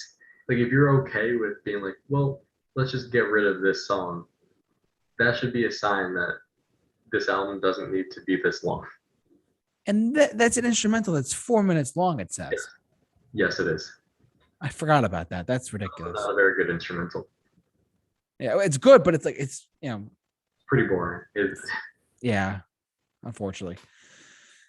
Like, and the way you point out to Amsterdam, the first 4 songs are really good Van Halen songs. Yeah. Even Big Money is good, and it's good, and it's fun, and it's upbeat. And then after that, once you get to Strung Out, it's just like, what's going on? Like, what's happening? What's happening? And I have 3 instrumentals in the second half of the album. It's like, why? There's no need for it. And none of them are like all that impressive. Like, I miss the days of the early Van Halen instrumentals where it was Eruption, Spanish Fly, Cathedral, all these like super impressive solos. And then we just got like, you know, weird instrumentals on this one. I know, like there were, I mean, it's a really, I mean, the first, like I said, like you said too, and I'm thinking about it more. The first 5 songs are really good. Mm-hmm. Seventh Seal, Can't Stop Loving You, Don't Tell Me What Love Can Do. I think it's great. Amsterdam and Big Fat Money. Come on, but like the fresh, and then as you said, Strung Out is like, and we just went downhill from there. Unfortunately, because the first 4 or 5 songs are great, but they really are. It's unfortunate. Where does this rank amongst your Van Halen album rankings? So I did end up putting it below Diver Down, just because I felt like Diver Down. So I put it at number 9. Okay. Only because Diver Down, the reason it's below that one is because I felt like Diver Down at least still sounded like Van Halen. And it still was, it's not that it was more cohesive because it was pretty bland and boring. But its hit songs I felt like were bigger hits, and they were not as, not that these are cheesy, like Can't Stop Loving You. It's a good song. It's a very good song. A bit cheesy. But I just feel like that one, Diver Down, just a more fun listen, whereas this one is musically great to listen to. Mhm. But the second half is really bad, where Diver Down is like all around, just kind of boring. So Yeah. yeah, I put it at number 9. Well, you and I both agreed on the same number because we both said 9. Nice. So I mean, I everything you just said, I completely echo. I agree with. I was looking at my list just now, and I see that I put it number 9 as well. Personally, I mean, it's got good stuff, but does it hold up as one of the greats? Unfortunately, no. So that's all right. But let's now talk. Let's shift gears. Let's shift gears completely, shall we? And talk about Van Halen 3, which I'm kind of, I really don't want to talk about this, but okay. Mind if I take this one real quick? Take the whole thing. This was one of the biggest missteps in not only all of Van Halen history, in all of music history. Yes. I had only listened to this album, and I have, right behind me, I have the limited edition, like steel book version of this album with like a bunch of limited edition stuff in it. And it's really cool packaging and all that. First time I heard this album, I was like, it can't be as bad as people say it is. It just can't be. It's Van Halen. Oh my God. I haven't listened to this in years. And today when I listened to it today, it reminded me of why. There is nothing enjoyable about this album. I think I was able to find one song that wasn't too bad, but even then, I wouldn't go out of my way to listen to it. This album is over an hour long, again, for no reason.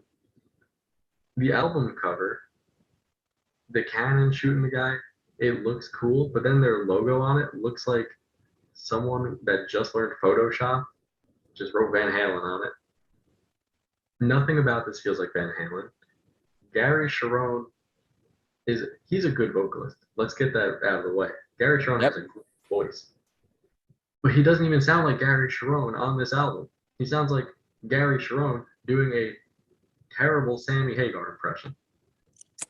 It's like they didn't let him sing normally on it, and they were like, yeah, well, we don't have Sammy, so just try to sing like Sammy. So it has none of his personality in it. This whole album doesn't have personality at all. So this album is one of the worst albums I've ever heard in my life. Because it goes beyond boring. This is just straight up bad. And I mean that in the most respectful way to everyone involved in this, because they're all great musicians. But man, what a big misstep, especially from being able to take Van Halen from David Lee Roth to different commercial heights of Sammy Hagar. So you're thinking, wow, the magic must be Eddie and Alex, and Michael Anthony, even though he wasn't fully involved with this album. But you're thinking, wow, they must be the true core here. Apparently not, because this was honestly garbage. That may sound harsh, but let's get your opinion on this.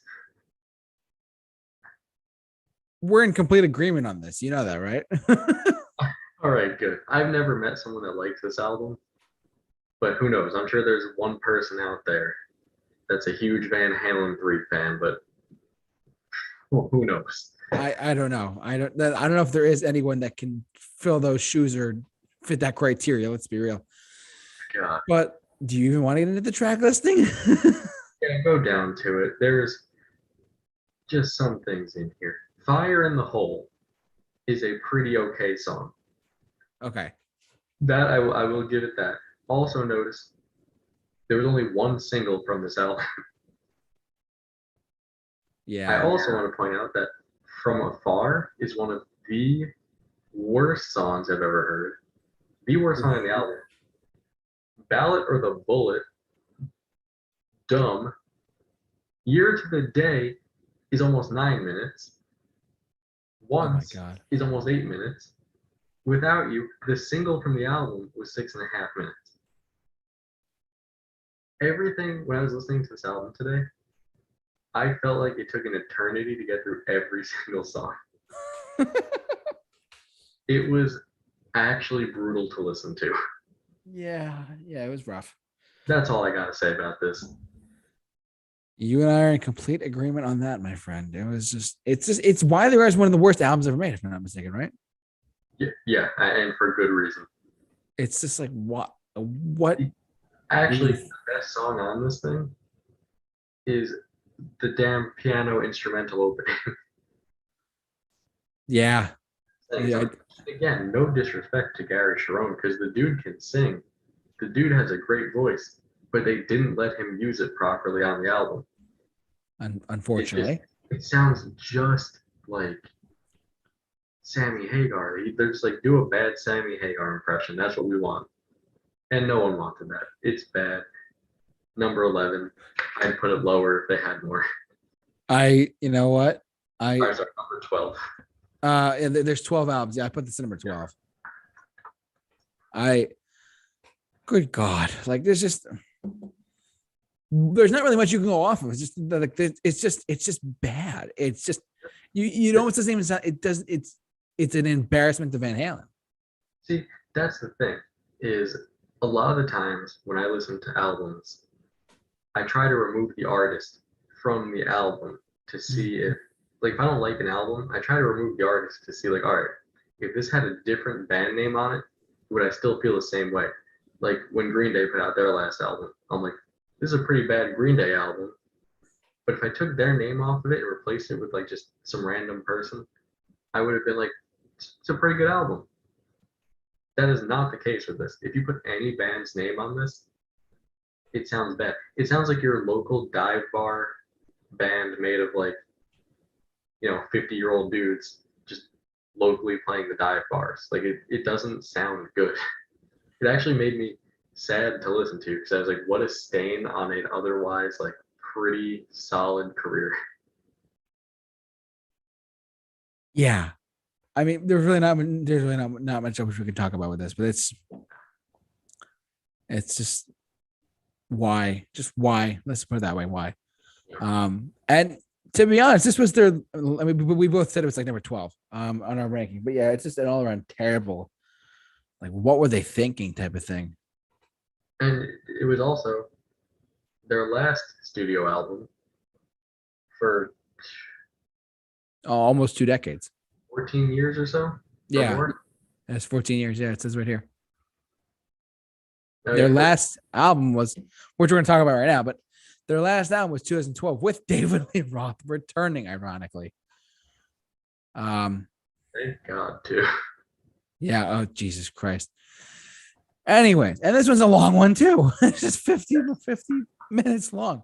Why don't you go first on this? What's your take on the last Van Halen album I ever got, which was a different kind of truth? So I have kind of an unpopular opinion on this album. Okay. I like this album. Okay. When it came out, a lot of people didn't like it. And I never really listened to it much, to be honest, because I do remember listening to a couple songs and being like, yeah, it's all right. It's just stereotypical Van Halen. But when I went back and listened to it, I was like, this is a lot better than I remembered. Like, taking a few years away from it to just kind of, let the dust settle and all that. It's Van Halen again. I mean, there's no other way to put it. It's classic Van Halen again. And yeah, it's long, but in this case, it's not so much long because of the length of the songs. There's just more songs, and I'm fine with it. And the one thing is, it's not a true reunion. Michael Anthony's not there. It does miss the backing vocals. I wish we had that on one last album, but I can't fully fault it for that. It is what it is, and for what it is, I thoroughly enjoyed it as a listen. Tattoo, as much hate as it gets for its stupid lyrics, which I'll admit, its lyrics are dumb, but it's a fun song. And it's Van Halen. There's no other way to put it other than that's a Van Halen song. It's not like a serious band put out that song. I mean, it's Van Halen, David Lee Roth. When have they ever been serious with him? Never. I mean, you pretty much know a lot of the stuff that I'm going to say. I mean, when we get down the track listing, I'll explain what I think about it in a second. But basically, it's their first album since 1998, and their first album with David Lee Roth since 1984. So it's a big improvement. I think that unfortunately, this was their last ditch effort, really, for like an album. Yeah. I wanted to point out something in particular. The producer is John Shanks. I don't know if you're familiar with Bon Jovi's work from 2000 up or 2005 and up. He's been a member of Bon Jovi since 2005. He's been their producer for Who Says You Can't Go Home and a lot of other stuff since then. And I'm actually I didn't know he produced this album. That's interesting. So that might explain some stuff to it, but that's me.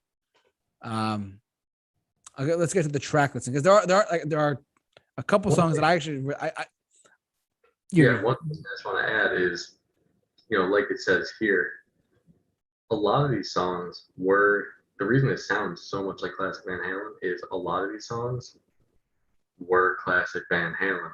They were songs that were, put together and written originally in their original form back in the early days of the band with David Lee Roth. So then when they did this, they went back, re-recorded them, reworked them. And, some people might say, oh, they sound like throwaways. Kind of because they were, but they reworked them, and I think they sound great. I mean, there's filler, but it's a Van Halen album. There's going to be filler.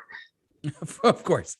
Let's get down to the track listing, shall we? Yeah. Like I said, first, I full disclosure, I listened to this album for the first time ever in full, like the other day. And I forgot how good some of these songs were. Yeah. Like, I would say the only two singles released were Tattoo and She's the Woman. Those two are really, to be honest, I thought She's the Woman was off of like another album. Like I literally, because of the title, I was like, oh, maybe it was released on like Fair Warning or whatever. But no, I didn't realize that they released it on this album. Yeah. I mean, that's on. And Stay Frosty. That's an underrated gem right there. I second that notion. It's overall, I mean, it's sadly it's the last Van Halen album, but hey, what we got for their last ditch ever was pretty good for the most part, I like it a lot. I would have personally cut again, going back to what we were talking about earlier. They don't know how to end an album. They could have ended it with Stay Frosty, and I think it would have been much better. I don't think we needed the last two songs. I agree with that. Yeah. I'm also I did not like Honey Baby Sweetie Doll at all. Thought that one was dumb. And I didn't, Bullet Head was okay. I wasn't too into it. But I mean, it's only 2.5 minutes of, it's all right. It's tolerable. I mean, Chinatown, talk about an underrated gem there. Chinatown is amazing. Oh my God. Yeah, totally. And, you forget that man, as a last ditch effort, where does this rank for your Van Halen albums? This one for me goes at number 5. Interesting. Okay. I think that it works very well. It's a very good album, and it's it's not any like the 4. What I have like my 4 classic Van Halen albums. It's not as good as those. Yeah. A great return, and just what it symbolizes helps it get up there in the ranking. Yeah. Good return for Roth. I'm glad that we got it. Again, I'm sure a lot of people put this toward the bottom, but I thoroughly enjoyed this album. Yeah, I mean, it's funny you said, because I mean, imagine if we ended with Van Halen 3. Oh. And then Eddie died. Let's put it that way. That would have been a bad ending. Terrific ending. Awful. But I put this album at number 10 only because I'm not as familiar with the songs. Like I told you, I listened to this album for the first time entirety like the other day. So I didn't have much exposure to it as much as I had exposure to Running with the Devil, Jump, etc. Like, or even 51, the stuff at 5150. So I put it that low only because it doesn't have the classic songs. Yeah, it doesn't have the classic songs like the other albums do. So I mean, that makes sense. Yeah, I mean, I like a lot of it though. I put it low because I wasn't exposed to this as much as I like She's the Woman a lot now that I've listened to it a couple more times on its own. But yeah, so that's me. Yeah. So I have here Our ranking. Let me stop sharing my screen for you, and you can pull it up for you. So looks like you have to enable my screen sharing abilities. Sorry, hold on. We do this at hold on a sec. Oh God, hold on.